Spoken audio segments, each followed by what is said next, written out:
So, welcome everyone to another episode of the Chronic Fatigue and Burnout Recovery podcast. I am delighted today to have a guest on the show, and I'd love to welcome Charlotte to the show. And I'm just going to say a little quick blurb about who she is, but we're going to be talking a lot more about that today. So Charlotte was a busy mum of two who had the perfectionist, helper, achiever patterns that we all know so well. And she really pushed herself to a breaking point. And then eventually she got the flu, and that was the sort of tipping point for her that tipped her into chronic fatigue syndrome. She is now in recovery/recovered. Charlotte, maybe you can tell us exactly where you are in your recovery, but it's taken her 6 years to get to where she is now.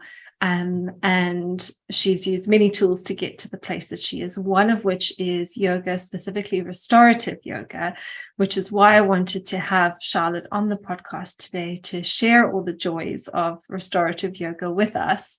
But before we go into all of that, Charlotte, welcome, and thank you so much for being here. Thank you for having me. It's a complete honor to be here, Anna. Your podcast is brilliant. I just wish these resources had been around when I was first ill. And I think that education, understanding the condition is such a huge, important part of recovery. So thank you for having me. No, it's such a pleasure. And I would say as well as, my goal with this podcast is to create all that information that I didn't have as well, even in my line of work, and organize it in a way that's easily digestible for other people. So I really appreciate that.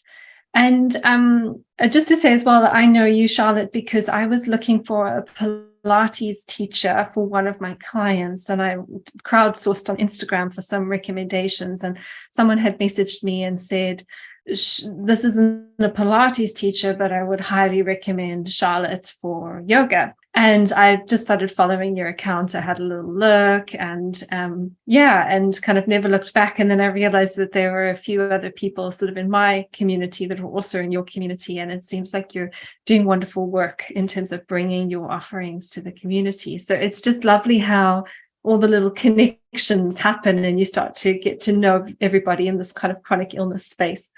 Absolutely. And that's one of the beauties of social media, isn't it? If we can hold it lightly and not spend too long on there and not go down those rabbit holes, then it's a really great way to make connections. Yeah, absolutely. So I don't know all the details of your journey. So I'm actually very much looking forward to hearing a little bit more about your story today. So did you want to start there and just tell us about where this whole journey began? Because it usually starts long before you even become properly ill, doesn't it? So really over to you. Tell us all about you. It certainly does. And I think that's it. With the beauty of hindsight, I now know that I began my slide into CFS probably in about 2008. It was during my second pregnancy, and my achiever, perfectionist, and helper personality traits were driving my life. As I've mentioned, I was pregnant with our second child, pushing myself to be a super mum. I was managing a complete house renovation. And across the course of that pregnancy, I was hospitalized a few times with severe dizziness and with fatigue. And I generally just wasn't particularly well across that pregnancy. I then had a planned home birth, at which I hemorrhaged and was rushed to hospital. I declined the blood transfusion. I just wanted to get home. I collapsed a few more times and really was very poorly for about 6 months after the birth. I was diagnosed with postnatal depression, which I think probably was a misdiagnosis. I was just really, really very tired and very run down. After a few months, I began to get a little bit more energy back, but was still constantly plagued with viruses, dizzy spells.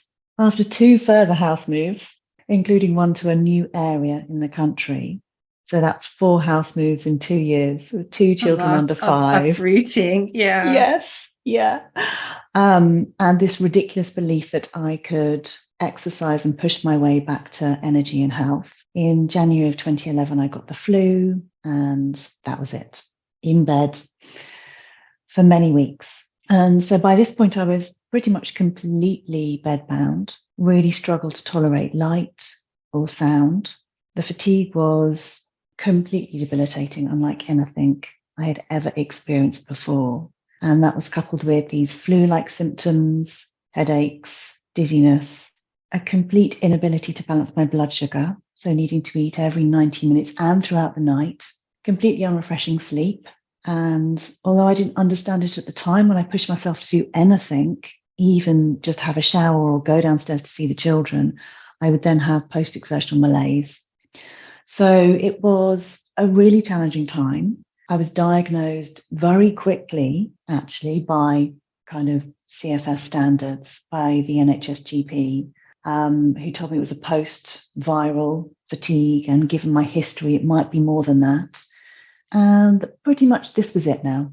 This was my new life, and I was going to have to just learn to cope, and I could have some more antidepressants if I wanted them, which felt like a pretty miserable diagnosis and a pretty miserable place to be. So I decided to seek help elsewhere and sought out a private GP who did a whole host of tests, found some deficiencies, some slight abnormalities, nothing huge. She made some sensible dietary recommendations, cutting out things that caused inflammation, so sugar, caffeine, alcohol, wasn't drinking anyway, gluten. Took some supplements. I had regular intravenous vitamin infusions.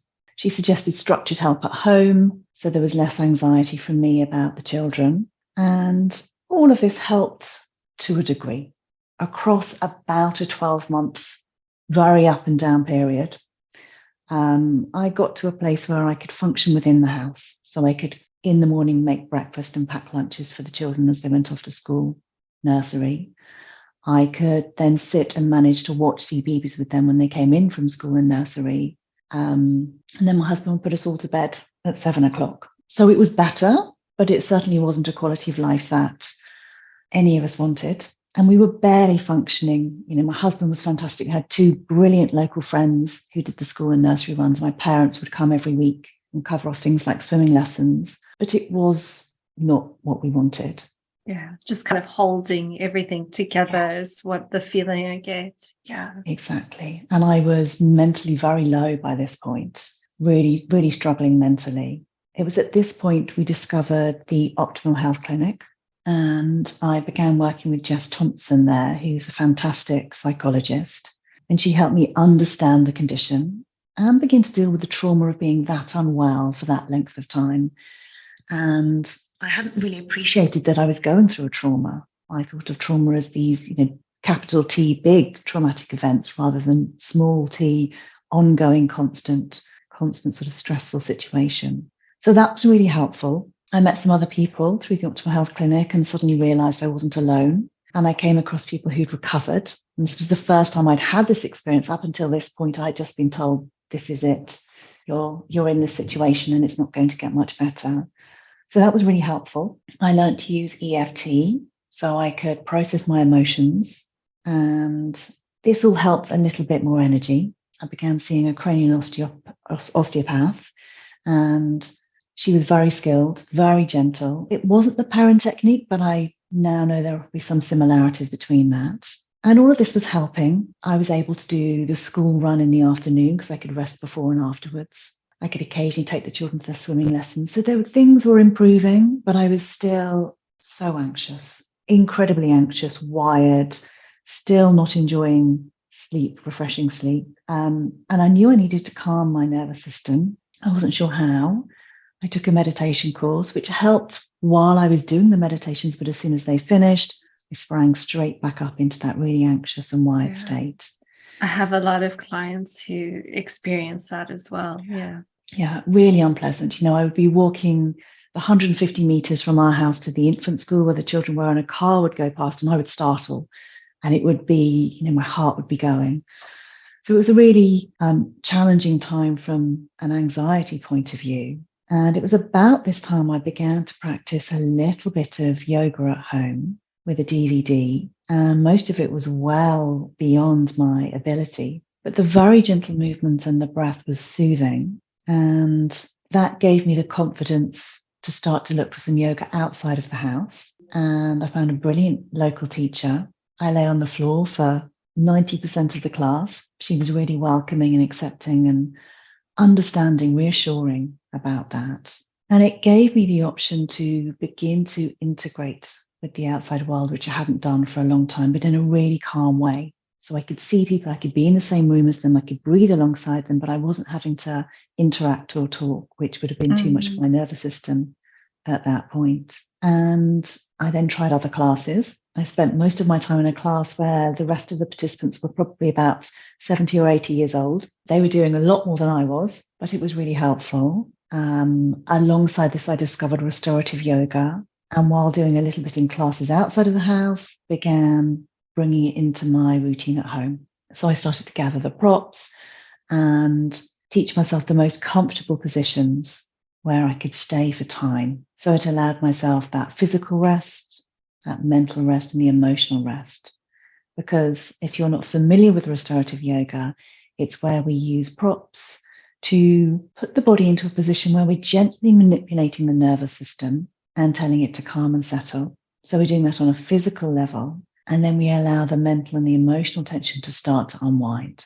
Sometimes that's done in silence, but very often when we've got anxiety, silence is too jarring. So we need a yoga nidra to be guided, some calming breath work, something that brings us out of the head and into the body. So this was my home practice, along with some very gentle movement and breath work. And I just wanted to learn more. It's this fantastic, ancient, incredible system and way of being, way of living. And I think very often in the West, it gets slimmed down to asana, to the physical practice. Certainly if we spend any time on social media, yoga is very often portrayed as a slim white woman in a bikini on a beach and doing a handstand. Exactly. Yeah. And there was no way I could have done any of those things at that point.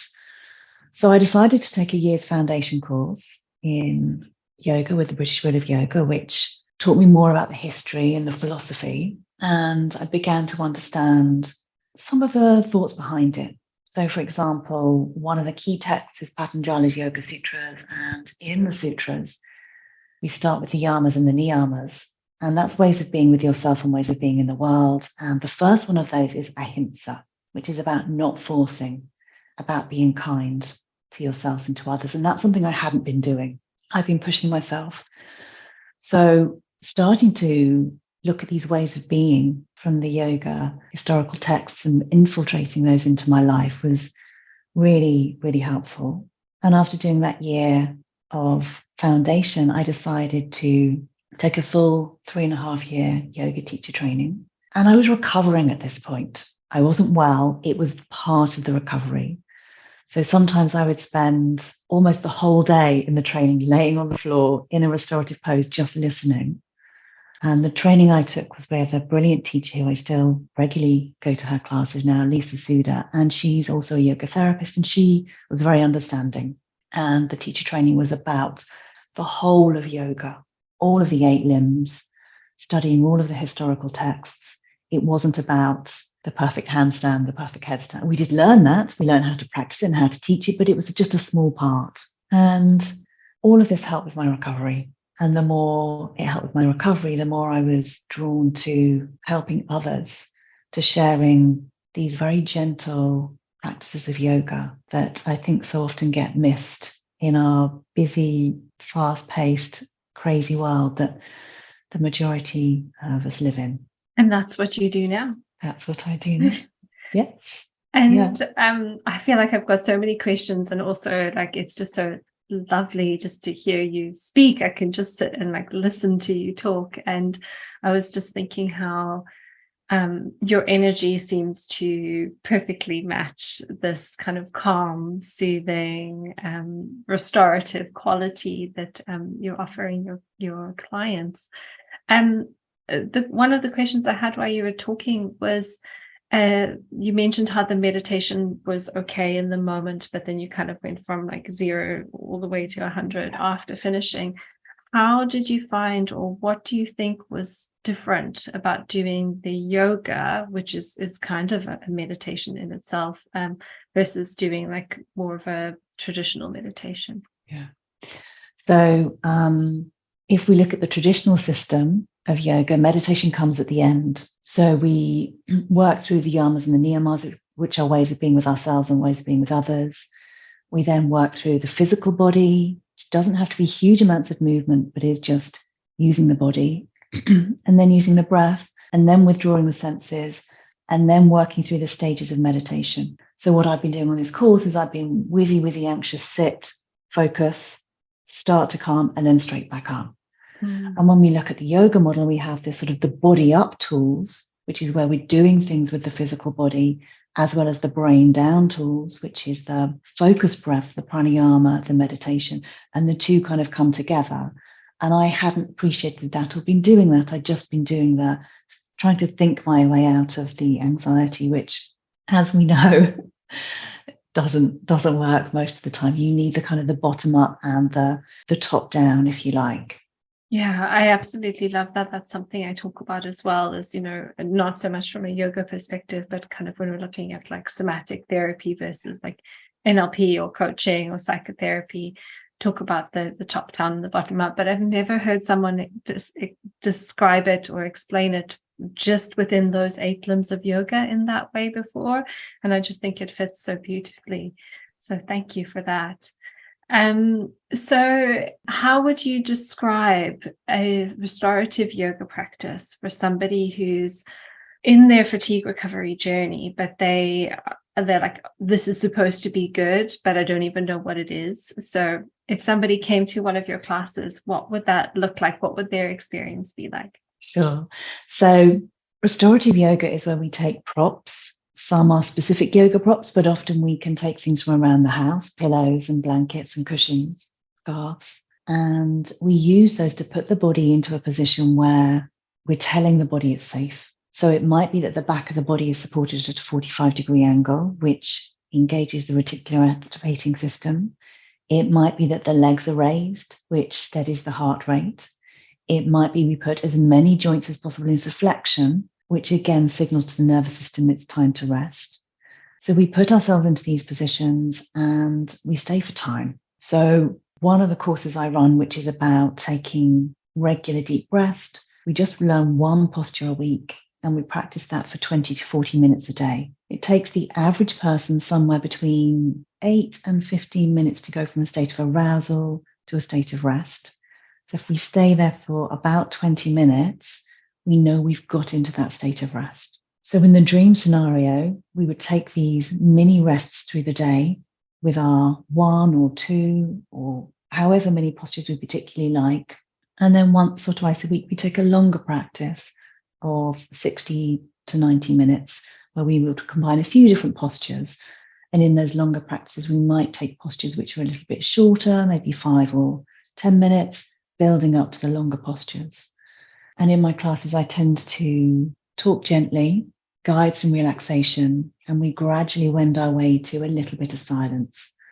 And I think that's the difference with going to a restorative class in a studio is very often it's all in silence. And in time, that is blissful. My practice now is nearly always in silence, but I certainly couldn't have started there because it would have been too jarring. I would have laid there with my head, just mind blending thoughts, and that wouldn't have been restful at all. So that's the restorative practice. It's these little pockets of rest throughout the day that ideally we take independently, and then longer practices that we perhaps take as part of a collective, part of a group.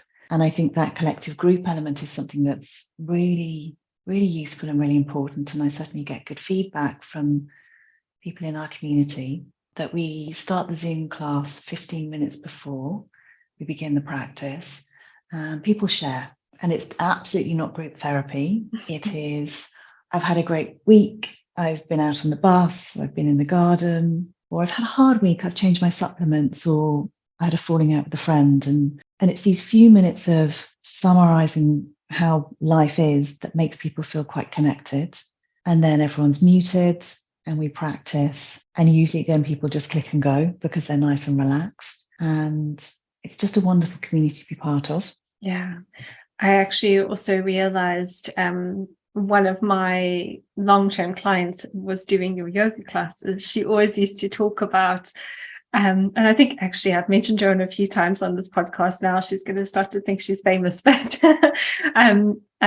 she mentioned a few times about this wonderful yoga class she does and how she really feels the community. And one of her fears of being well was, well, what happens now to those connections that I've built? If I don't need to do as much restorative yoga anymore, because now I want to do other things or use my energy in different ways. There's almost like a fear of losing the community that had been created. And I think that is obviously a natural part of the healing journey as things change, but I think it's also a testament to the community that you've created and the service that you've offered to create that space that people don't want to leave, even when they are experiencing more health. Yeah, I think it's a really lovely group. And what often happens with the restorative yoga is people need it a lot when they're very first ill, and then they pull away from it, and they might come to some of the other classes I offer, like the very gentle and the gentle yoga, which is more movement based. And then they go back to working and looking after their families and doing all that busy stuff, and they almost go full circle and come back to restorative again, because their life is so busy and so full. They need that 60 or 90 minutes in the week to just be held. Absolutely. Yeah, it's because these practices are, I think, lifelong tools, not just practices for people who are ill. I always say to my clients that, like, this nervous system self-care and this nervous system support, it's not just like a need for chronic illness people. It's a human need that we all have. And a lot of my clients will say, as they start working with me and learning about the nervous system, they start to realize how dysregulated everybody else in their life is. And I'm like, everybody should be doing this work. It's not just you. Absolutely. Yes. Yeah. And I think what is circling back to the community, what is particularly nice about on a Wednesday, I offer what's called gentle yoga, which is moving more toward traditional yoga you might see in a class. It is more gentle than you might find in a traditional class, and we link in the philosophy and the history and try and have a message we can take off the mat. But it is more for that stage when you are out and about in the world a bit more. And what's lovely about that class is one student who joins has been joining me for yoga since I first started teaching 5-ish years ago, when I taught in person, and she still comes. And she had a fatigue condition when she was a lot younger. She's fully recovered, but she still comes along to the Wednesday class, which is really nice. It's a real joy to see her. Yeah. And it's, I think, a testament to you as well, the space that you're creating that people want to continue to come back to, which is wonderful. And so where are you in terms of your own healing journey? Would you say that you are fully recovered? How would you describe your health? I find that a really difficult question to answer. Me too. Yeah. Because in many ways, yes, I'm fully recovered. I don't have those symptoms I used to have. When I look back and see how ill I was, I would find it difficult to say that I am not recovered. But I do think this recovery is a lifelong journey in many ways. And my health goes up and down like everybody else's. And when I'm unwell, if I have a virus or if I've had a very stressful period, I feel it more than perhaps others around me might feel it. But I have more tools to hold myself. So yes, I consider myself to be recovered, but the way I live my life is now a lifelong way of living. Yeah. The way I eat, the support supplements that I take, the nervous system work I do, all the other tools, the EFT sometimes comes back in. So I haven't gone back to living the way I used to live or being the person I used to live. I've got this whole sort of new way of being. Yeah. I think that there's definitely an identity shift that is required as we heal. And I think you can't kind of heal and then just go back to your old life. A lot of us learn that the old life was dysfunctional for many different reasons. But the reason I like to ask this question is because I think there can be some miscommunications about the healing journey. on Instagram and these social media platforms, which are of course fantastic for so many reasons, because they're bringing more information to people who maybe, as you say, like 6 years ago, there wasn't as much information there. But there's a lot of the picture that's painted of what healing looks like, I sometimes think is a little bit unrealistic for everyone. And it's really important. I think people with chronic illness are so vulnerable. It's really important to paint healthy and balanced pictures of what healing looks like, and that it takes time and commitment, and you develop new habits and patterns, and you stick with those habits and patterns, for the long haul, not just the short time. So thank you for being so transparent with your answer. No, absolutely. And I think I try to share that on my social media. I'm well enough now. So, for example, earlier this year, we were very lucky. Took the children skiing, and that was brilliant. We've done that a few times since I've been well enough to do that. But I will always come back and take my restorative practice after a few hours out on the slopes and really rest. And I'll go to bed early, and I will eat all the really healthy foods that I know give me energy. So I certainly wouldn't be taking the sort of skiing holiday that some people might take, where they're out from 8 in the morning till 8 in the evening and they're drinking at lunchtime. And, that wouldn't work for me. But that doesn't mean I think I'm still ill. It means I'm managing my health. Yeah, absolutely. I hear you with that. And so in terms of the restorative yoga in your own journey, do you feel like, because you described you did lots of different things. You did a lot of work with a doctor, you had the vitamin IVs, you did the EFT, you did the psychotherapy. And it sounds like it was when you started to get into this yoga and restorative yoga and use it from both the top down and bottom up perspective, that was the thing that really gave you that extra bit of wellness and quality of life. Is that an accurate representation of your experience?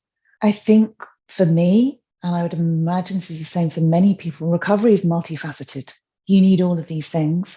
You just need them in the right order at the right time. Yeah, and absolutely. I was thinking about what was helpful in my journey and what was unhelpful in my journey. And there wasn't that much that was unhelpful, but it was just the wrong thing or the right thing at the wrong time. Yeah, I have many of those. Yes. Yeah. So everything played a part. Everything was helpful. I certainly couldn't have got better just by doing restorative yoga. And I think anybody who says this one thing is going to cure you, I would be really, really quite nervous about that. It was all of the things together. It was the sum of the parts. But for me now, the yoga practices, the restorative yoga, the gentle movement, the breath work, the mudra, the embodying qualities of yoga, all of that is really helping to keep me well. Yeah. And just preserve your resilience as you move through the rest of your life and all the things you've got to do. How old are your kids now? 16 and 14. So my 16-year-old is just starting her GCSEs. Yeah, so busy life. Yeah. Busy and full, I'm sure. Busy and brilliant, yeah. Yeah. And so, just listening to you speak, Charlotte, I think I have the benefit of being in your presence and really feeling how beautiful and soothing your energy is. And also just the way that you talk about the yoga practices. You sound so knowledgeable, and I think you're a very good saleswoman. But I feel like I need to go do some restorative yoga now after listening to you. But tell us a little bit more about how the different offerings that you have and how you support people in this sort of chronic illness, chronic fatigue community. Yeah, sure. So there's the restorative yoga offering, where we join on a Monday evening for an extended practice, and Thursday afternoons, which is alternate Thursday afternoons, and that's recorded. So that is for deep rest. Gather your props, come together, chat if you want to first, and then take deep rest. I then offer very gentle yoga, and that's on a Friday morning. And that class is 75 minutes, which sounds like a long time. And often people go, oh, well, I couldn't do 75 minutes of yoga. But in that class, we will settle for the first 10 to 15 minutes laying down, taking a practice which begins to bring us out of our head and into our body. And then there's some gentle movement with the breath, and then rest. gentle movement with the breath and rest, almost all from laying down. Sometimes we come to all fours. And then at the end of that class, we take a 20, 25-minute deep rest where I will guide something to soothe the nervous system. And that class is designed so when we have a little bit of energy coming back, it's designed to help move it around the body, because it often gets stuck in the nervous system, doesn't it? So you find you're quite anxious. So that's the very gentle yoga. And then on a Wednesday is gentle yoga, and that's an hour. It's shorter because there is more movement. Again, we begin laying, connect to the breath, some gentle movement, the option to come to stand or come to sit on a chair. And then we come to lay back down and finish with some soothing breath work. And that's for when you're at that point in your recovery, when you're wanting to build a little bit more strength. Yeah. And just listening to these offerings, I wish I had known about you earlier in my own journey, because I think I came from this sort of background of being, like, I used to do CrossFit and hot yoga and all of these things that were very strong and very dynamic. And one of the challenges for me in my own recovery was I didn't have a map for doing things gently. Like, my nervous system just didn't know how to do things slowly and gently. And even when I was trying to get back into things, there was always the temptation to do too much. I was, constantly holding the reins and putting the brakes on myself. But even with that awareness, it was still so easy to do too much. And I think what I'm realizing more and more is, like, working with people who have actually had this experience themselves is just totally different to somebody who offers restorative yoga, offers some sort of yoga, but they've never had this kind of healing challenge before.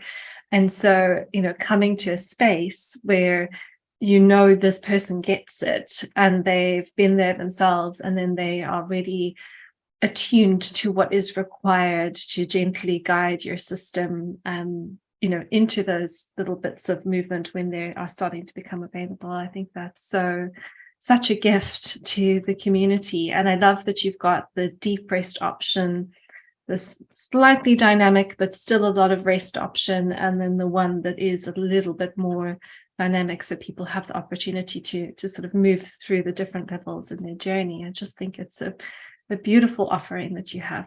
It's really nice of you to say. I'm really glad that you think that.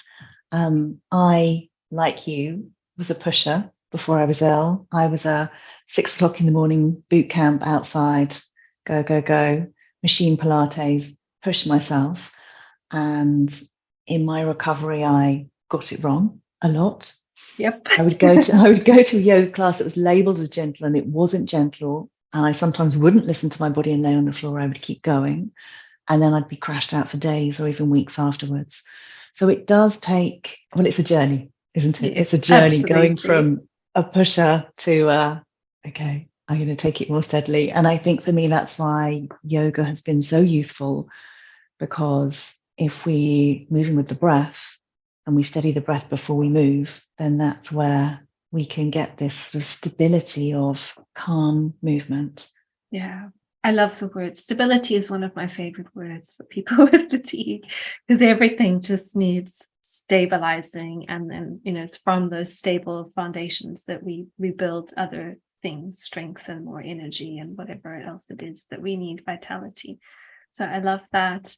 I was also thinking I think I will be one of those people who circles back, just the way that you've been talking about your restorative yoga. I think I need to come to your Thursday afternoon practice maybe, because, as I'm, my energy is increasing. Also, I think that kind of gets reflected in my business as well. And it's so easy to just, there's always, when you have your own business, there's always something to do, right? There's always an email or an inquiry, or a client needs this, or this needs to be done, or social media messages to reply to. It's just endless. And I think one of my patterns from before is that I could just go and go and go and go for so long. And I do notice that that's coming back a little bit. So I think having that like allocated time where I know like I just have to sign up with Charlotte and do some deep rest at least once a week. I think that will be a really, really good thing for me as well. It would be an honor to have you. And yes, that's why I have my daily-ish restorative practice. Most days, there's the odd day if I'm out all day, I don't do it. But I have my sort of, it's my time to rest now. Yeah. And it might be 20 minutes because I've then got to go on the school run, or it might be 40 minutes because I haven't got to do anything afterwards. But yes, I gather my props. Nothing else matters in that time. It's just about coming down, taking deep rest. And what I also find really interesting now is if I'm grappling with a problem, if I'm not quite sure what to do about something, I come to my restorative, I let myself settle, and I let that question, that issue with creativity bubble away at the back of my mind. And usually by the end, that answer is there. Absolutely. It can also be used as a problem-solving tool as we move through the recovery. I resonate with that so much as well. I think as somebody who's always been a bit of an achiever, always trying to make things happen, what I've learned so much in my recovery is sometimes what we need to do is less. Sometimes we just need to take that step back and soften and allow the body to soften and the nervous system to soften, and then the creativity, the answer, the solution, whatever it is, maybe it is just release it and let it go. That all comes when the body is in the most regulated space. 100%. I had a mantra as I was recovering, which was the slower you go, the quicker you get there. I love that. I think everybody should steal that one from you. That's beautiful. Yeah, absolutely. So Charlotte, two more things I want to ask you before I let you go. Where can people sign up? I'm sure if anybody feels anything like I do after listening to you talk about the beautiful offerings that you have, they're probably dying to know how they can join a class with you. So how do people do that? And where can they find you on social media? Yeah, of course. So my website is gentleyogawithcharlotte.com, and my Instagram, it's Charlotte dot, and then my surname Wightman, which is spelt in a really unusual way, like the Isle of Wight and then man .yoga. So charlotte.wightman.yoga. And we'll get those links in somewhere online as well, so people can find them a bit more easily. Brilliant. Yes. Fantastic. Thank you. And just to kind of wrap up, any sort of final words of wisdom, messages to people who might be listening to this, whether they're just on their journey in their own recovery or, interested in yoga, any final words of wisdom? So I've got sort of 5 bits of advice that I wish I'd had at the beginning. Oh, I love this. Of my journey. And the first one is, it's a complicated illness with a multifaceted solution. I was desperate for there to be one thing wrong, and one green piece of paper was going to give me the pill I needed to fix it. The second thing is, I would say, seek out skilled practitioners to help you, but equally listen to your body and be your own best guide. And part of that, I think, is because what helps at one stage in recovery can hinder at another. The third thing is the mantra I've already mentioned: the slower you go, the quicker you get better. Initially tried to push myself to get better, which was obviously the way I'd got ill. The fourth thing is learn to truly rest. We can't get better until we release the exhaustion. And I tried to push and not rest. So learning to rest was really important. And the fifth thing is find tools which soothe the nervous system, and find tools which you find enjoyable. Healing is tough, and we don't want these supports to be punishments. We want them to be supports. So over time, these practices which soothe your nervous system and that you find enjoyable become not so much something you do, but more part of who you are. Those are such beautiful recommendations, points, guides. I don't know what you would call them, but yeah, absolutely. I feel like I don't want to say anything else, just to let that all sink in. But I will finish by saying thank you so much for being here. It's been such an absolute pleasure. And there's parts of me that feel very touched by your presence here today. So I hope that the listeners feel same as you, or same as me, excuse me. And thank you again. And to the listeners, I hope you have enjoyed listening to everything Charlotte has had to share, and have a wonderful fatigue recovery day.